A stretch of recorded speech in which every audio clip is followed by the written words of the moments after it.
Hello दोस्तों, स्वागत है आप सभी का आपका अपनी चैनल बेसिक नॉलेज में। दोस्तों आज हम लोग इसमें देखने वाले लोग का जो हिंदी का मॉडल पर जारी हुआ है उसमें हिंदी का जो सब्जेक्टिव मॉडल पर उसका डिटेल सॉल्यूशन। जी हाँ दोस्तों, बस समझ लीजिए, आपको रटने का भी जरूरत नहीं पड़ेगा। चलिए एक एक क्वेश्चन को देखते हैं और उसका क्या आंसर वो भी हम लोग देख लेते हैं। ये देख सकते हैं हिंदी ए का है, ठीक है, कुल 40 नंबर का होने वाला है। तो चलिए हम लोग शुरू करते हैं वीडियो को, और आप लोग हिंदी बी का भी हम सोल्यूशन ला देंगे, उसको आप लोग देख लीजिएगा, ठीक है। देखिए क्या है, प्रकृति पर्व सरहुल बसंत ऋतु में मनाए जाने वाला जनजातियों का प्रमुख पर्व है, ठीक है। ये सरहुल के बारे में दोस्तों लिखा गया है ये, ठीक है। तो आप लोग पढ़ लेना, हिंदी में है, मैं आंसर को देखता हूं, ठीक है।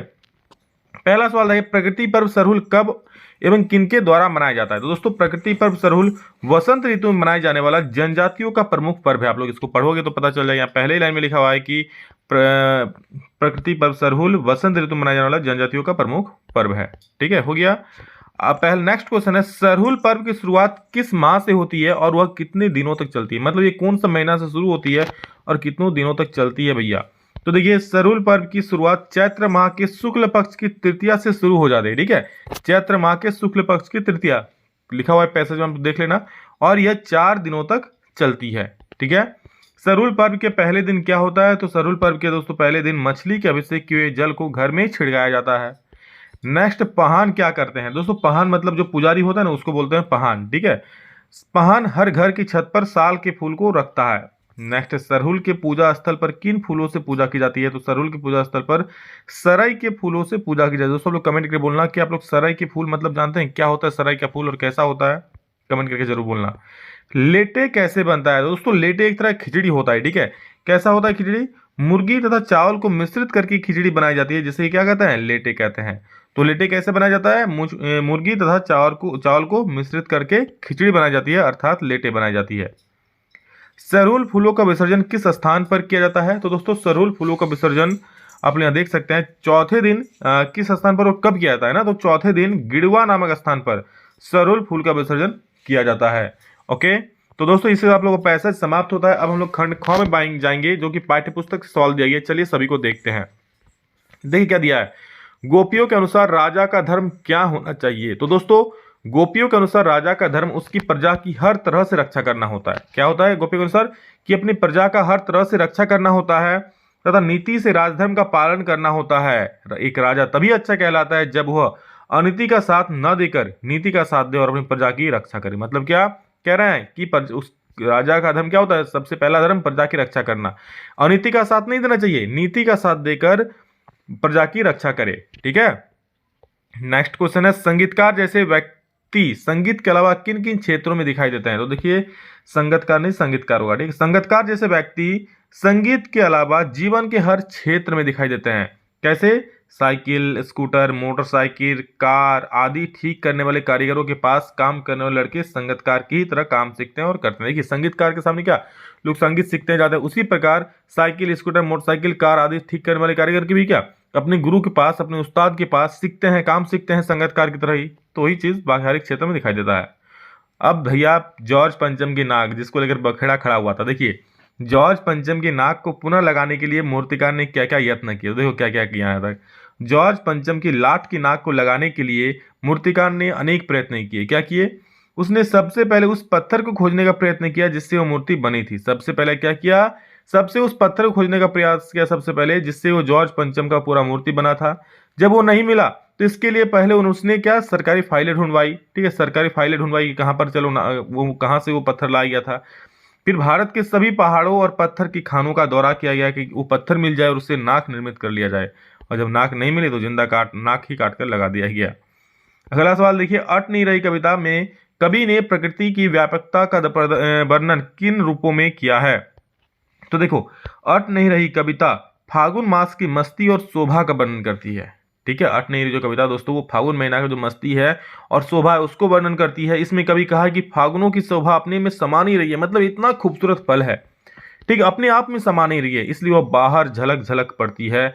कहीं सुगंधित हवाएं हैं, कहीं घरों में रंग बिरंगे फूल उगे हैं, कहीं आकाश में पक्षियों की टोलियां कलरव करते हुए उड़ान भर रही है, वृक्षों पर नए नए पत्ते उगाए हैं, कहीं लाल हरे पत्ते सुशोभित हैं, कहीं सुगंधित फूल खिल रहे हैं। ये होता है दोस्तों फागुन महीना में। इस प्रकार जगह जगह सौंदर्य की छवि बिखरी पड़ी, मतलब फागुन की इतनी अच्छी सुंदरता है कि अपने आप में वो अट नहीं रहा है, ठीक है, अपने आप में वो अट नहीं रहा है।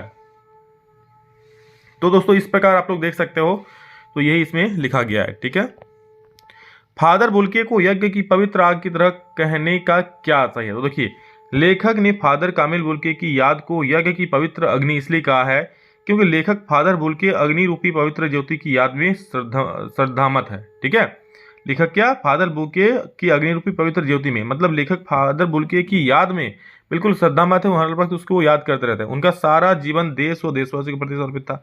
जो फादर बुल्के का दोस्तों जीवन था, सारा जीवन क्या देशवासियों के प्रति समर्पित था। जिस प्रकार यज्ञ की अग्नि पवित्र होती है, जिस प्रकार दोस्तों यज्ञ की अग्नि जो पवित्र होती है तथा उसमें ताप तथा उसके ताप में उष्णता होती है, उसी प्रकार फादर बुल्के को याद करना शरीर और मन में उष्मा, उत्साह तथा पवित्र भाव भर देता है। उसी प्रकार ठीक फादर को याद करना क्या, शरीर में उष्मा, उत्साह तथा पवित्र भाव भर देता है। अतः फादर की स्मृति किसी यज्ञ की पवित्र आग और उसकी लौ की तरह आजीवन बनी रहेगी। मतलब जिस प्रकार अग्नि पवित्र होता है, यज्ञ की अग्नि पवित्र होता है, उसी प्रकार फादर बुल्के के मतलब उसकी याद में भी एक तरह की उष्मीय भाव है। ठीक है, उसको याद करना शरीर और मन में उष्मा, उत्साह तथा पवित्र भाव भर देता है। जस्ट उसको याद करने से ही मतलब हमारा शरीर पवित्र हो जाता है। तो ये लेखक की बातें थी। आगे देखिए क्या है, पान वाले का रेखाचित्र प्रस्तुत। तो पान वाले, देखिए पान वाला काला रंग का था, वह शरीर से मोटा था, उसकी आंखें हंसती हुई थी, उसकी तोंद निकली हुई मतलब पेट निकला हुआ था, और जब वो किसी बात पर हंसता है ना तो उसकी तोंद जो है ऊपर नीचे गेंद की तरह छलकती। देखिए आप किसी मोटे आदमी जब हंसता है तो उसका पेट क्या होता है, ऊपर नीचे होता है ना। उसी प्रकार से वह स्वभाव से खुशमिजाज था। बार बार पान खाने से उसके दांत जो है लाल काले हो गए थे। वह कोई भी बात करने से पहले मुंह में रखे पान को नीचे की ओर थूकता था। यह उसकी आदत भी बन चुकी थी। पान वाले के पास हर किसी की पूरी जानकारी रहती थी, जिसे वह बड़े रसीले अंदाज से दूसरे के सामने प्रस्तुत करता था। ठीक है, अगला सवाल है दोस्तों, दिए गए संकेत बिंदु के आधार पर निम्नलिखित में से किसी एक विषय पर 250 शब्दों में निबंध लिखिए। देखिए मैंने आपको दिया, हमारा झारखंड दिया है समय, उसके बाद समय अमूल्य धन है, तो मैंने समय पर लिखा है, तो उसको पढ़ लेना, बड़ा सा है। समय के बारे में लिखना, भूमिका क्या है समय का, तो समय हमारे जीवन में अति महत्वपूर्ण स्थान है इसका। समय सभी वस्तुओं से यहां तक कि धन से भी अधिक शक्तिशाली बिल्कुल है, क्योंकि समय है तो धन है। ठीक है, शक्तिशाली और अमूल्य वस्तु है। यदि एक बार ये हमारे हाथ से निकल गया भाई साहब, तो ये कभी भी वापस लौट कर नहीं आता। कौन, समय।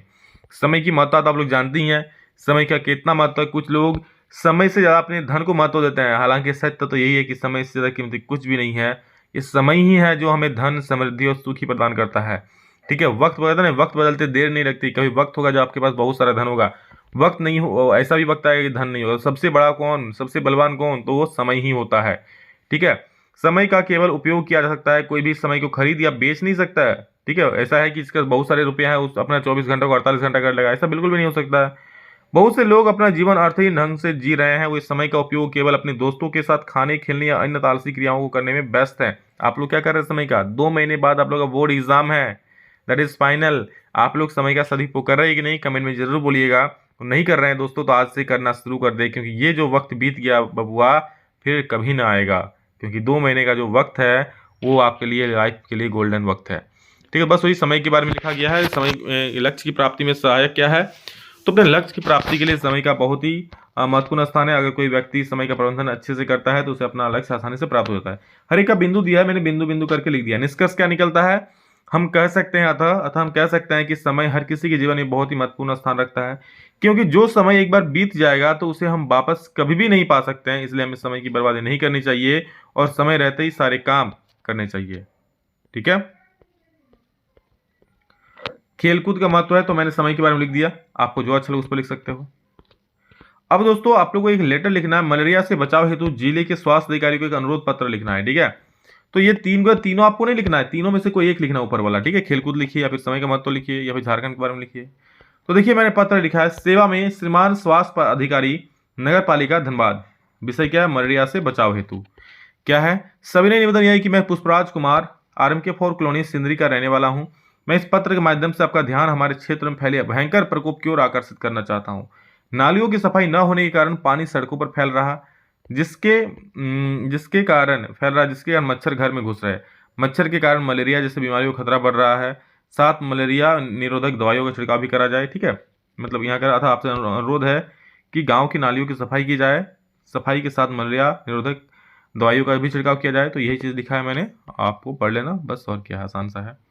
खुद के लैंग्वेज से ढाल दिया तो आपको ज़्यादा हार्ड नहीं रहेगा। ठीक है, समय के सदुपयोग और परिश्रम के माध्यम से बताते हुए अपने छोटे भाई को एक पत्र लिखिए। देखिए, या तो आप वो लेटर लिख दीजिए, ठीक है, वो आप एप्लीकेशन लिख दीजिए, या फिर आप ये वाला कुछ दोनों में से कोई एक लिखिए। तो मैंने दोनों को लिखा, आप लोग जो अच्छा लगे वो एग्जाम में लिखना।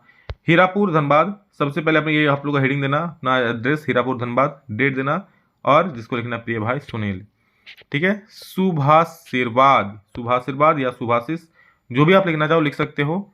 आशा करता हूँ कि तुम सकुशल हो गए हो, छात्रावास में तुम्हारा मन लग गया होगा, ठीक है। तुम्हारी दिनचर्या भी नियमित चल रही होगी। प्रिय सुनील, तुम बहुत ही मेधावी विद्यार्थी हो, पर मैं तुमसे कहना चाहता हूँ कि इस सोशल मीडिया के ज़माने में तुम समय का दुरुपयोग मत करना। जी हाँ, जैसे आप लोग व्हाट्सएप चलाने में, फेसबुक चलाने में, इंस्टाग्राम चलाने में व्यस्त करते हो ना, ठीक है, यूट्यूब में फालतू वीडियो देखते हो ना, वो बिल्कुल भी मत करना। जी हाँ, बड़ा भाई होने के नाते मैं तुमसे, जी हाँ दोस्तों, मैं आप सबसे ये कहना चाहता हूँ कि आप सभी समय का सदुपयोग करिए, क्योंकि 2 महीने बाद आप लोग का बोर्ड एग्जाम है। तुम वहाँ पढ़ाई के लिए गई हो, इसलिए ऐसी पढ़ाई के लिए गए हो या गया होगा, इसलिए ऐसी दिनचर्या बनाना जिससे पढ़ाई को सबसे अधिक महत्व मिले, और यह सुनहरा अवसर जीवन में फिर वापस नहीं आएगा दोस्तों। इसीलिए समय का एक एक पल जो है अध्ययन में लगाना, मनोरंजन में, व्यर्थ की बातों में ज़्यादा समय व्यतीत मत करना कि चलो भाई फेसबुक चलाते हैं, चलो भाई घूमते हैं बाहर, ऐसे बिल्कुल भी नहीं। अपनी रचनात्मक रुचियों का विस्तार करना, खेलकूद को भी पढ़ाई जितना ही महत्व देना। मतलब हाँ, खेलकूद तो सही है, उससे आपका फिजिकल एक्टिविटी होगा। आशा करता हूँ कि तुम मेरी बातों को समझ कर अपने समय का उचित सदुपयोग करोगे तथा अपनी दिनचर्या का उचित प्रकार पालन करके परीक्षा में प्रथम स्थान प्राप्त करोगे, ठीक है। शुभकामनाओं सहित तुम्हारा भाई विकास, आप सभी का भाई भैया विकास, ठीक है। अंतिम में दोस्तों, प्रसिद्ध हर्बल साबुन उत्पाद बिक्री हेतु लगभग 50 शब्दों में एक आकर्षक विज्ञापन तैयार कीजिए। तो देखिए क्या है विज्ञापन। स्वस्थ और सुंदर त्वचा के लिए हमेशा प्रयोग करें क्या, Patanjali herbal bath soap.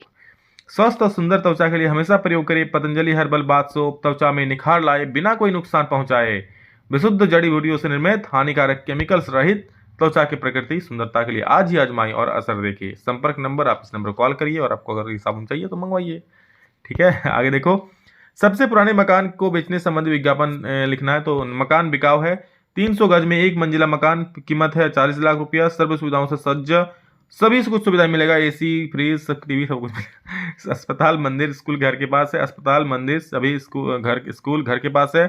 Station से मात्र 2 किलोमीटर दूर पर। धनबाद, वैसे में उत्तराखंड नहीं होगा, झारखंड होगा, ठीक है, धनबाद झारखंड। Got it. इच्छुक व्यक्ति नीचे दिए गए संपर्क पर तुरंत संपर्क करें और अपना घर बुक कराए। तो जिसके पास भी भैया आप लोगों के पास 40 लाख रुपया है तो ले लो, मेरे पास तो नहीं है, तो मैं तो ये घर नहीं ले रहा हूँ, आप तो लेना। चलो, इसी के साथ दोस्तों ये आप लोगों का समाप्त होता है। सभी दोस्तों को शेयर कर देना ताकि सभी को पता चल जाए। चलिए दोस्तों, love you all, thank you all of you. अभी इतना ही, फिर नेक्स्ट वीडियो में जल्द मिलेंगे, तब तक के लिए जय हिंद, वंदे मातरम।